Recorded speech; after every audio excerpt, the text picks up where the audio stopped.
Ассалаумағалейкум, құрметті көрермендер. Алтайньюс медиа орталығының студиясында кезекті сұхбат. Өздеріңіз жақсы білесіздер, қазіргі елімізде бірнеше өңірлерінде су тасқынына байланысты үлкен жұмыстар атқарылып жатыр. Сол жұмыстардың арасында еріктілер қолғабыс етіп көмектесіп жатқан жақсы білеміз. Бізде де мысалы қазір жалпы осы су тасқын кезінде ғана емес, қысы жазы осы еріктілер көптеген жұмыстарды атқарып да жатыр. Сол жайлы бүгін студиямызға келген қонақтармен сұхбат құрбақпыз. Шығыс Қазақстан облысының жастар ресурстық орталығының басшысы Айдос Әділбеков мырза және Өскемен қаласының жастар ресурстық орталығының басшысы Бақытжан Ерболқызы. Қайырлы күн, қош келдіңіздер. Қош көрдік. Енді сіздердің әріптестеріңіз дейік пе, жалпы қайырымды, мейірімді жандар, бей-жай қарамайтын жандар деуге болады. Су тасқын кезінде жалпы батыс өңірінде әсіресе үлкен бір күш болып, жұдырық болып жұмылып, үлкен жұмыстар атқарылып жатыр. Жағаны бекітіп, қапқа құм төсеп жатырған видеолар көріп жатқан шығарсыздар. Еріктілері бар, халық шығып жатыр. Береке бірліктің арқасында үлкен жұмыстар атқарылып жатыр ғой. Осы жайында біраз еріктілердің жұмысы туралы көп нәрсе айтып жатыр. Гуманитарлық көмек жасап көмектесіп жатқандарға, жағаны бекітіп жатқандарға, жалпы еріктілердің жұмысы туралы айтып өтсеңіздер қазір. Қазіргі таңда енді Шығыс Қазақстан облысы және жастар орталығының негізінде 2020 жылы волонтерлар жылының аясында волонтерлық фронт офис құрылған. Соған орай қазір барлық қала аудандарда сәйкесінше қалалық аудандық еріктілер фронт офис жасайды. Енді біздің өңірімізге келетін болсақ, енді қазірдің өзінде 2000-ға тарта белсенді еріктілеріміз бар. Енді олардың барлығы әртүрлі бағыттар бойынша жұмыстар атқарады. Және қазіргі енді су тасқынының өзін алып қарайтын болсақ, осы қаладағы жергілікті жердегі фронт офистардың көмегімен бірлесе отырып біз жәнегі 350-ге тарта еріктінің тізімін даярлап қойдық. Ол енді біздің өңірімізде сондай жағдай болып қалған жағдайда әртүрлі бағыттары бойынша, жәнегі ол бірінші бағыты осы гуманитарлық көмектерді іріктеп салу, екінші бағыты автоволонтерлық деген сияқты, үшінші бағыты қажет болған жағдайда жәнегі психологиялық көмек көрсететін біздің волонтерлардың тізімдері даярланып қойды. Енді еріктілер жалпы ол белгілі бір жәнегі осындай бір төтенше жағдайлар кезінде ғана емес, жалпы кез келген сәтте көмек қолын созуға даяр. Мысалы біздің жалғыз басты аналарымыз бар, жалғыз тұратын қарт әжелеріміз, аталарымыз бар. Солардың үйлеріне де көмектесетін осы біздің волонтерлар. Одан қалды мысалы біздің волонтерларымыз әлеуметтік осал топтар болсын, қандай топтардың мысалы балаларын және сол үйдегі оқушыларды ұлттық бірыңғай тестілеуге дайындайды. Біздің сол еріктілеріміз жәнегі үйрету тестілеріне дайындайды. Одан бөлек жәнегі мысалы Өскемен қаласында, ұлан аудандарында жақсы дамып келе жатыр автоволонтерлік. Мысалы жалғыз баласы бар аналарымыз бар, мүмкіндігі шектеулі баласы бар аналарымыз бар. Солардың барлығын жәнегі тегін жеткізу, ауруханаға жеткізу мәселелерін осы мысалы біздің қазіргі автоволонтерларымыз жасап жатыр. Одан бөлек мысалы Лидер KZ деген ұйымдар бар. Бұл ұйымдардың өзі жәнегі жоғалған адамдарды жәнегі жергілікті полиция қызметкерлерімен бірге іздесуге көмектеседі. Енді волонтерлықтың әртүрлі бағыттары бар. Шегі жоқ дейсіз ғой. Шегі жоқ, иә. Бұл жерде жас шектеу де жоқ. Мәселен, бізде енді 35 жасқа дейінгі жастармен жұмыс жасасақ та, дегенмен мәселен, бізде мысалы күміс волонтерлер дегеніміз бар. Ол мысал ретінде мысалы Творим добро деген қоғамдық қор бар Өскемен қаласында. Ол сол қоғамдық қор мысалы осы кез келген жағдайда, ол және су тасқыны болсын, оның алдында да Түркия елінде де сондай бір жағдайлар болған кезде де осы гуманитарлық көмекті жинап, сол жерде ол кісілер одан бөлек мысалы сонынан құжат алуға да көмектеседі. Зейнеткер әжелерімізге, апаларымызға құжатты дұрыс рәсімдеу, сондай мәселелердің барлығына енді жалпы енді волонтерлықтың шегі де жоқ, шектеуі де жоқ. Ол жерде шынымен елге көмектесейін, біреуге пайдамды тигізейін деген волонтерлар көп қызмет атқарады. Енді одан бөлек мысалы қазірдің өзінде бүгіннің өзінде бір жастармен кездесу өткіздік. Ол жерде де волонтерлар қайырымдылық концерт өткізсек дейді. Содан түскен қаражаттың барлығын жәнегі судан зардап шеккен өңірлерге жұмсасақ деген сияқты сондай нәрселерді де ұйымдастырады біздің волонтерларымыз бар. Енді волонтерлық ол адамның жасына, жынысына, болмаса жәнегі ұлтына, лауазымына қарамайды. Біздің өзіміз де мәселен, тіпті сіздердің өздеріңіз де еріктісіздер деп айтсақ болады. Әр адам еріктісі. Мысалы, еріктінің өзі сол мәселеден басталды ғой. Қарапайым бір ауыз сөзбен аяқтай салайын. Бір адамға көмек керек болып жатыр. Ақша сбор жасап жатыр. Соның өзін әлеуметтік желіде бөлісудің өзі бұның біле бермейді, бірақ оның өзі еріктілікке жатады на самом деле. Бақытжан ханым, бізде жалпы Өскемен қаласында осы жастар ресурстық орталығының базасында құрылған, ол волонтерлік фронт офис. Ол жерде бізде 700 волонтер бар.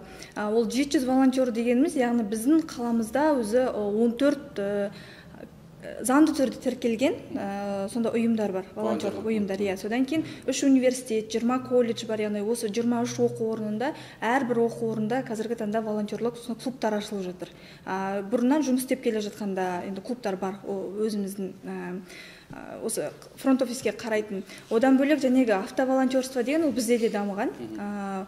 УКСАР деген автоволонтерлік бізде сондай бір клуб бар, яғни ол жерге бізде жалпы волонтерлар ғана, енді әрбір мемлекеттік қызметші болсын, журналист болсын, ол қарамайды да бұл жерде. Әркім өзі ерікті болуға ниет білдіре алады. Яғни бос уақытында апаруға болады. Яғни біз түседі ғой қоңыраулар, сол уақытта сол үйге бар, мысалы балаларды больницаға апаратын аналар болады деген сияқты.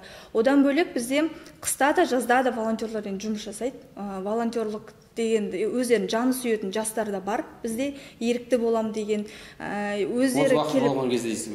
өздері келетін. Қазіргі таңда мен қазір салыстырып қарасам, 2020 жылдан бастап енді ашылды ғой. Ең басында біз ол жерге, яғни енді үлкен список жинаймыз ғой, сол уақытта көбінесе оқу орындарының студенттері кіріп кететін да сол список. Ал қазіргі таңда өте көп өз еркімен келетін, енді бізге келеді. Мен волонтер болайын деп едім, қандай көмек көрсетейін деп едім, көрсетуге болады, сіздер айтсаңыздар, сіздермен бірге жасасақ деген сияқты. Енді үлкен волонтерлік фронт офис бізде болғандықтан барлық осы қаладағы волонтерлер, оның ішінде экологиялық волонтерлар бар, экология мәселесіне акцияға қатысатын, тазалық ұйымдастырып жатады.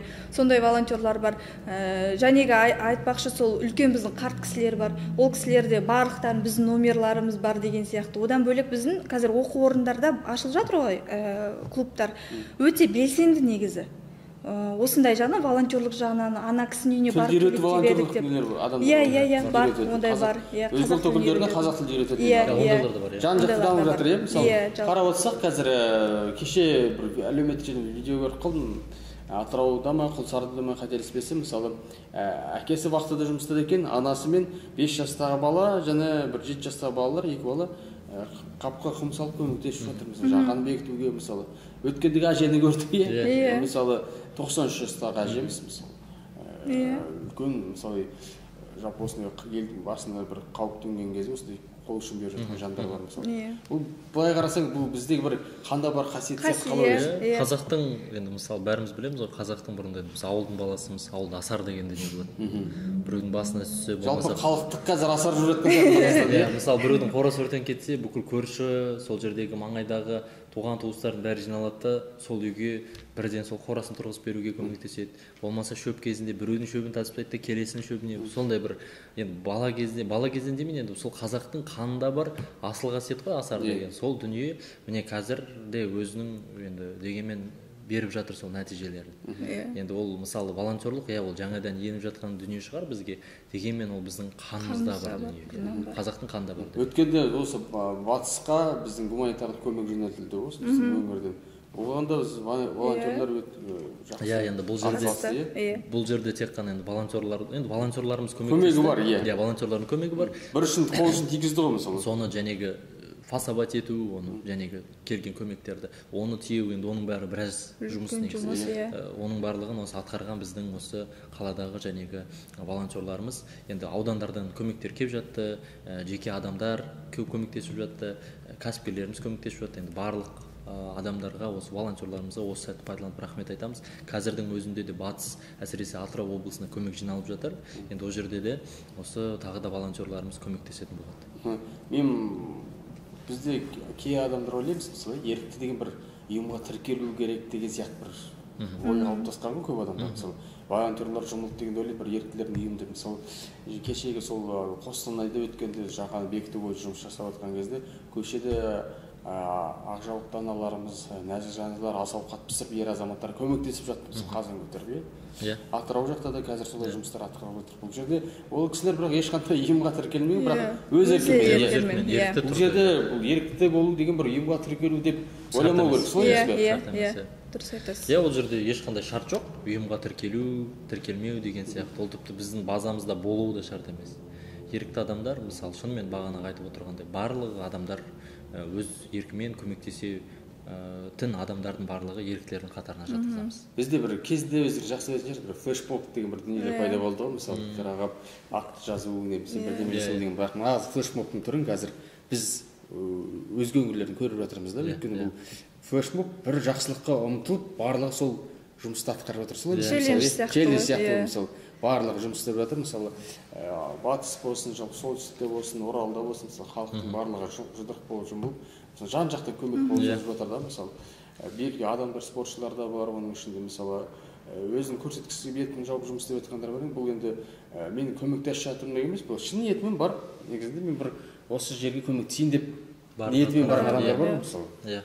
Бұл жерде енді хайп үшін ешкім бармайды ғой, сол мысалы. Мынандай кезде, қыстау кезде мысалы бір қол ұшын беріп жатқан адамдар, сол қиын қыстау кезде демекші, сол өлеңнің авторы да мысалы барып Сырым деген жігіт барып көмектесіп жатты.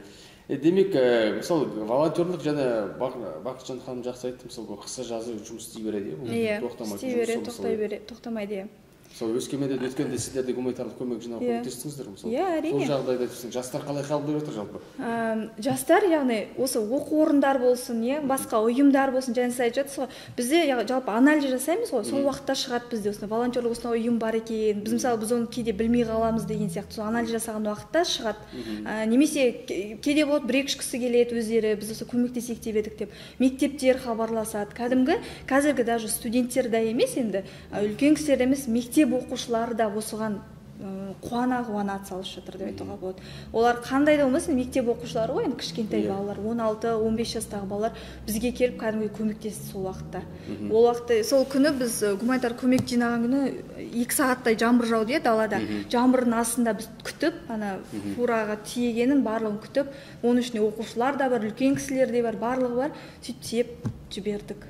Өте жақсы қабылдап жатты. Содан кейін одан бөлек және айтып жатырмыз ғой, еріктілік ол мысалы үлкен кісінің үйіне барып көмектессек те, көп балалы кісінің үйіне барып көмектессек те, олар тілек айтады, бата береді. Яғни біздің қазақта да сол жақсы жарым ырыс дейді. Кейбір жастар сол бір бата, сол бір рахметті айту үшін ғана мысалы жұмыс істеп жатыр. Өйткені ешкім ақша алмайды ғой, мысалы еріктілік ол тегін жұмыс деген сияқты. Сол бір бата үшін ғана барып жұмыс істеп өздерінің септіктерін тигізіп жатады. Енді қыста қар мысалы қалың жауды ғой біздің үйлерде. Сол кезде де мысалы жастар үлкен кісілердің үйлеріне барып қар шығарып жұмыстарын атқарады. Күн суықта аязда аялдап отырған кезде шай таратамыз. Одан кейін тегін такси деген бар мысалы. Ораза кезінде мысалы енді мешіттің жамағаттары мүмкін жай қарапайым адамдар, мысалы имамдар болсын, мысалы халықты намаздан шыққаннан кейін тегін такси. Бұның барлығы бір волонтерлықпен бір халыққа қайырымды болсаң қайырымын көресің дейді қазақ мысалы. Енді қаншама өзге жақсы амалдар жасап жатыр қазақ мысалы. Кезінде де өздерің жақсы білесіздер, 70 жылдар мысалы басқа ұлт өкілдері біздің елімізге жер аударып келген кезде де бір түйір нанын беріп берді. Ол да бұл еріктілік жақсы қасиеті солай ғой мысалы. Сол жақсылық кейбір кісілердің алдынан шығып жатады мысалы. Өзге мемлекетке қараған кезде қазақтар осылай кезінде біздің бабаларымыз қарсы алып, мен де сендерге сондай құрмет көрсетейін деген сияқты бір ойларын айтып жатады мысалы. Бұл жерде мысалы жақсылық жасасаң алдынан шығасың деген сөз. Сондайды ұстанып жастарымыз қазір өте белсенді сол жағынан. Жалпы жастар негізі қандай жас болсан айтады ғой, жас баланың дейді істеген жұмысы тез деп. Шапшаң, мысалы бір кішкентай баланы жұмсасаң да тез жұмыс жасап жіберу мүмкін деген сияқты ғой. Сол үшін де ғой біз көп жерде жүретініміз. Яғни жастарға оны қабылдау да тез, жастар ол нәрсені тез істеп те тастайды деген сияқты. Қазір қар еріп жатыр, далаға яғни қоқыстар шығып жатыр деген сияқты. Біздің волонтерлар бар, енді сондай жүре алмайтын, сондай үлкен кісілеріміз бар ғой біздің. Сол жерде барып қазір тазалайды. Таза Қазақстан деген шара бар. Оған қалай қатысып жатыр еріктілер? Бұл енді Таза Қазақстан деген шара енді жыл көлемінде ұйымдастырылатын болады. Қазір біз барлық және еріктілік ұйымдармен бәрімен бірлесіп осының қазір өзіміз жұмыс жоспарын жасап алмақшымыз өзімізге. Енді бұл жыл көлемінде ұйымдастырады және оған белсенділер өте белсенді қатысуда. Еріктілеріміз белсенді қатысуда. Әсіресе Өскемен қаласында бізде экологиялық волонтерство жақсы дамыған. Бірнеше ұйымдарымыз бар. Солардың барлығы бастап өздері ең пока осы проблемный деген участоктар, енді мусор көп деген жер, сол жер тазалау жұмыстарын ұйымдастырып жатыр. Енді одан бөлек мысалы жұмысшы жастар, біздің Өскемен кәсіпорындар көп қалады. Осы жерде мысалы жұмысшы жастардың өздерінің инициативный топтары бар. Бастамашыл топтар. Жәнегі жұмысшы және кәсіпорында. Сол бастамашыл топтар ең әуелі өздеріндегі ветерандарға көмектеседі, және зейнеткерлер өздерінен зейнетке шыққан адамдарға барып көмектеседі. Одан бөлек уақыттар, енді ол енді кәсіпорындағы адамдар, бірақ енді осындай біздің бастамаларымызды да қолдайды. Уақыт тауып келіп қатысып, енді оған енді бұл жерде де біздің мысалы еріктілеріміз өте белсенді араласуда. Біз осы сенбіде шықтық, таза Қазақстан бойынша 500-дей жас, 5-10 жартысы студенттер, еріктілер бар. Осы қаланы қоқыстан тазартып, сол акцияны қолдадық. Енді қоқыстан тазартуға қатысып жатыр. Қоқыс тастамау керек деген бір шаралар ұйымдастырасыздар. Халықпен кездесіп, өз қалаң, өз жерін таза ұстайық деген сияқты. Сол бұлақ көзің аш дейтін, көп ауылдарды қазір арықтар бітеліп қалған. Мысалы, су басудың бір себебі кейбір ауылдарға кіріп кеткен, аулаларға кіріп кеткен себебі арығы жоқ, одан су еріксізден үйдің аулаларына кіреді. Арық тазалау бойынша да мысалы бар. Мәселе бойынша енді біз қазір жәнегі фронт офистармен бірлесе отырып әртүрлі әлеуметтік роликтер дайындап жатырмыз. Өйткені жастардың көбі жәнегі әлеуметтік желіде отырады ғой, TikTokта отырады, Instagramда отырады. Солай кішкене тезірек береді. Ал мысалы қазір біз жастармен кездескенде айтамыз, бірақ оның эффектісі аз болады. Мүмкін біреу тыңдап отырады, біреу тыңдамай отырады деген сияқты. Сол үшін қазір барлық назардың барлығын әлеуметтік желіде, әсіресе осындай әлеуметтік видеолар. Яғни тазалау бір бөлікті, таза ұстау екінші мәселе деген сияқты. Осы екі бағыт бойынша барлық қалаларда, аудандарда шынымен бізде жұмыс жүріп жатыр, әсіресе жастардың арасында. Сондықтан енді бұл бастамаларымызды да енді жастар қолдайды деген ойдамыз. Өйткені бұл өзіміз тұрып жатқан қала. Өзіміз таза ұстамасақ, бұл қала бізден басқа ешкімге керек емес. Жалпы сырт қалып жатқан жастар бар ма? Мысалы, қоғамда болып жатқан дүниелерде мысалы сырт қалып жатыр. Енді ол енді мынандай мәселе. Бізде мысалы мынандай мәселе. Біз енді жастармен жұмыс жасаймыз, барлық санаттармен жұмыс жасаймыз деп айтамыз, бірақ енді біз көбінде ұйымдасқан жастармен жұмыс жасаймыз да, ұйымдаспаған жастар бар, иә. Енді олар мүмкін қызықпайды біздің іс-шараларымызға, оларға мүлдем қызықсыз. Олар жәнегі біз өзіміз базардағы жастармен де кездесеміз, барамыз, біз барып көреміз, сөйлесеміз. Сонда олар бізге қажет емес дейді. Біз бұл жерден қаражатымызды алып жатырмыз, күндік жалақыларын алады, бірақ енді айлық және жалақы алмайды. Сәйкесінше оларда пенсион, зейнетақы төлемдер жүрмейді, әлеуметтік төлемдер жүрмейді. Одан кейін ауруханаға барған кезде платныйға өтуге тура келеді екіншіден. Сол сияқты мәселелер бар. Сондықтан енді ондай жастармен де біз енді кездесу ұйымдастырып өз қатарымызға тартуға тырысамыз, бірақ енді олардың бәріне қолымыз жетіп жатыр деп айта алмаймыз. Ол енді жасыратын жоқ. Өйткені мысалы біздің облысымызда 170 мың жас бар, қалада 93 мың жас бар. Оның өзі 93 мың жаспен жұмыс жасайтын 20 бала. Бізде 170 мың жаспен жұмыс жасайтын енді 140 адам, бірақ енді бәрі әр өңірлерде орналасқан. Дей тұрғанмен олардың барлығы мысалы жәнегі екі сенбіліктердің бәрінде жүретін кім? Осы жастар, волонтерлар. Жәнегі су тасқыны кезінде кім қызмет етеді? Жәнегі жастар баяғы. Одан кейін әртүрлі жастар акциялары болады. Сондықтан бәріне үлгермей жатамыз. Дей тұрғанмен масық таратқан кезде де жастар. Бәрі жерде жастар. Сондықтан енді бұл жерде де тек қана енді барынша біз кездескен кезде де жастарға айтамыз. Жастар біз енді бәріңе жете алмаймыз. Сондықтан осы жерде отырған 20 бала өздерінің жандарындағы жолдастарың айтыңдар. Осындай жастар орталықтары бар екен, осындай қызметтер атқарады екен, мемлекетте осындай бағдарламалар жүзеге асады екен, қатыссын, көрсін деген сияқты нәрселердің бәрін айтамыз. Нет санатында жастардың мүмкін қатарына бар ғой, солар мүмкін ол енді жоғары оқу бітіргеннен кейін солардың өзімен жұмыс істеп кетеді. Сондықтан мүмкін мектеп қабырғасында жүрген кезде жастармен қарқынды жұмыс істеу керек шығар деп ойлаймын. Өйткені ол ешқайда ол балалар ешқандай топқа ешқайда ілікпеген балалар кірмей тұрып, мысалы университет болған кезде жұмыс істеп кетті, жан-жаққа кетіп қалады. Ол басын бір кідіру қиын соғады. Мүмкін мектеп жасындағы оқушылармен жұмыс істеген шығар. Жақсы дұрыс болар. Енді ол бойынша қазір әсіресе міне Өскемен қаласында басталды. Өскемен қаласында фронт офистің жәнегі балалары мектептерге барып түсіндіру жұмыстарын бастап жатыр қазір. Мектептерге барып. Өйткені баланы мысалы қайырымдылық шараларға ерте үйретсең, көрген істейді ғой мүмкін. Кейін өскеннен соң мүмкін ата-анасына көмектеседі. Ол да бір жақсылық. Балабақшаларға барып түсіндіру жүргіземіз. Сол балаларға көрсетіп деген сияқты, дұрыс айтасыз. былтырғы жылы мысалы былтырғы жылдары балабақшаларда кәдімгі экологиялық мәдениетті қалыптастыру бойынша сабақтар өткізілген. Мусорды осында тастау керек. лекция түрінде емес, ойын түрінде. Ойын түрінде. Санасына сіңіру керек. Санасына сіңіру. Одан кейін мысалы қазір мектептермен, шынымен мектептермен біздің қаланың өзінде 48 мемлекеттік, 3 және облыстық мектептер бар. Сол 51 мектепте өздерінің арнайы жоспарлары бар. Сол жоспарға сәйкес қазір түсіндіру жұмыстарын жүргізіп бастап жатыр. Мысалы қазір су тасқыны енді бір қиын жағдай, бірақ әр нәрсенің бір жақсы жағын бір қарау керек сияқты. Бұл да бір халықты ұйыстырып біріктіреді. Сонау қиырда жатқан солтүстік пен батысты, оңтүстік пен шығысты біріктіріп жатыр. Одан кейін балалар, қазір барлығы балалардың барлығы смартфонда отырамыз дейміз ғой. Сол жақтағы балалар қазір смартфонын тастап көшеде көмектесіп жатыр. Еңбекке баулып жатыр. Қайырымдылық дүниелерді көріп жатыр. Мысалы қыз балалар мысалы шай дайындап, ас ауқат дайындап, мысалы соны бір үлкен жұмыстар атқарып жатыр. Ер балалар қолына күрек ұстап деген сияқты. Мысалы қазір көп аға буын айтады, жастар күрек ұстау білмейді мысалы. Үлкен ауыр жұмыс істеу білмейді деген сияқты. Қазір бұл да бір тәрбиелік жұмыс сияқты болып жатыр. Қалай қарапсыз. Енді бұл тәрбиелік жұмыс кетіп қалды ғой енді. Ата-аналар жағынан да мәселе бар, енді жұмыс басты болып кетті. Одан кейін баланы енді тыныштандыру үшін ұялы телефон береді, соны қарайды деген сияқты. Қазір енді сол батыс жақта болып жатқан жағдайды қарасақ, мысалы балалардың да ретінде жұмыс қараласып жатыр. Мысалы видеоларды қарап отырамын, көбі жас балалар, мысалы мектеп оқушылары деген сияқты. Енді бұл да бір еңбекке баулудың бір өмірлік сабақ жүріп жатқан сияқты. Мектептегі емес, адамның өмірлік сабағы жүріп жатқан сияқты. Бұл да үлкен тәрбие. Мүмкін енді көп қабатты үйлерде тұратын балалар енді әрине күнде күрек ұстап жүрген жоқ қой. Бірақ енді қазір осы уақытта қолына күрек ұстап, әкесімен, анасымен бірге жұмыс істеп жатыр. Бұл да бір тәрбие. Әрбір бір қиындықтан бір жақсы жағын қарасақ, осындай дүниелерді көруге болады. Солай емес. Бүкіл халықтық бір асар деуге болады. Жер-жерден көмектесіп жатыр. Мысалы, сонау шығыста мысалы сіздер мысалы біздің қарапайым халық жинап гуманитарлық көмек жіберіп жатыр, солтүстікке жіберіп жатыр деген сияқты, жан-жаққа жіберіп жатыр мысалы. Кеше бір әлеуметтік желіден көріп қалдым. Енді Абай облысында 10 газель солтүстікке аттаныпты, сонда бір кісі жазыпты. Енді мен көмектесе алмаймын, бірақ өзім дүкенде май сатам, жолға шығып бара жатқан газельдердің майын тегін ауыстырып берейін деген сияқты. Бұл да мысалы қарасаң бір жақсы жан. Әркім өзінің қолынан келгенше бір көмектесіп жатыр ғой мысалы. Бұл енді бір жағынан әрине өкінішті осындай жағдай болып жатқаны. Дей тұрғанмен және сіз айтып отырғандай осындай халықтың ұйысып біздіге де хабарласады адамдар. Күнделікті қоңырау. Сол кезде адамдардың бәрі әртүрлі. Мен сұраймын, қандай көмек бересіздер енді. Бәрі өздерінің қолдарынан келгенше көмектерін беріп жатыр.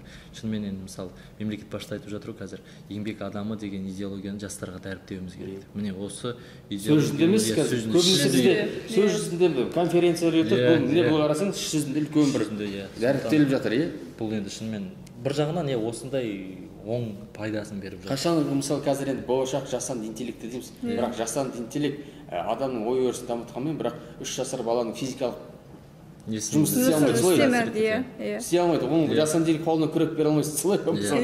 Мүмкін ақыл кеңес беру мүмкін, қалай дамып, қалай бөгет салу керек деген. Бірақ жасанды интеллектте бәріміз шулап кеттік. Бірақ ол жасанды интеллект мысалы ол адам емес, мысалы. Адам емес, ол физикалық күші жоқ, мысалы. 3 жасар кешегі 3 жасар, 5 жасар, 93 жастағы әженің жұмысын жасай алмайды, солай ғой. Сондықтан да әрбір нәрседен бір жақсы алып, бір сабақ алу керек сияқтымыз. Бұл да бір су тасқынында біздің елге бір сабақ болып жатыр. Енді басшылыққа да, жоғары жаққа да енді алдын алу керек деген сияқты, жан-жаққа қарау керек. Халықты жұмыла көтеріп жатыр, қолынан келгенше көмектесіп жатыр. Қандай жағдайда болсын, қарапайым халық жалпы өзінің еріктілігін, осы қиындық болса көмектесуге дайын тұратынын көріп жатырмыз. Соны арыстағы жағдайдан бастап, одан кейін Семей ормандағы өртте болса да мысалы қаншама көмектер келіп жатты мысалы. Біз барып та келдік ол жақта. Көмектесіп мысалы. Қазір енді Атырауға құлшыныс бар балалар, көмектесемін деген балалар бар ма жалпы? Негізі бар ғой, шақырып жатса, бізде ондай волонтерлар дайын тұр, және айдостар уже бізден жинап, кім барғысы келеді, біз балалардан сұрағанбыз. Кім бара алады сол жаққа, кімнің енді өзінің инициативасын білдіреді ғой. Соның барлығын барғысы келетін балалардың списоктарын бергенбіз. Егер де қанша дедім? 321 адам ба, иә. Бұл жай былай тізім бойынша. Ниеті бар адамдар одан да көп дейсіз ғой. Біз мәселен былай ғой, біз ол жерде өзіміздегі бар және 2000 волонтеріміз бар дедік қой, солардың арасында ғана қысқа сауалнама жүргіздік. Кім немен айналысады, барғысы келе ма деген. Ал енді біз анандай үлкен жәнегі масштабты түрде жарияланып жасаған жоқпыз. Егер одан да көп кетеді ғой. 120-сы көп болды әрине. Көп рахмет сіздерге салиқалы сұхбаттарыңыз, алтын уақыттарыңыз бөліп студиямызға келгендеріңіз, өйткені сіздердің уақыттарыңыз тығыз қарбалас екенін жақсы білеміз. гуманитарлық көмек жинап жатсыздар. Мұндай ел басында қиын жағдай болып жатқан кезде бос шықпай жастар үлкен жұмыс атқарып жатыр. Еңбектеріңіз жемісті болсын дейміз. Енді көп рахмет. Сіздерге де рахмет, шақырғандарыңызға шығармашылық табыс тілейміз қызметтеріңізге. Рахмет сіздерге. Құрметті көрермендер, Алтай медиа орталығында студиясында кезекті сұхбатты өз мәресіне жетті. Аман есен болыңыздар, әрістеріңіз берекелі, әр күндеріңіз мерекелі болсын. Жұдырық болып жұмылып, бір жағадан бас, бір жеңнен қол шығарып, халқымыз береке бірлікте осы қиындықты еңсерейік.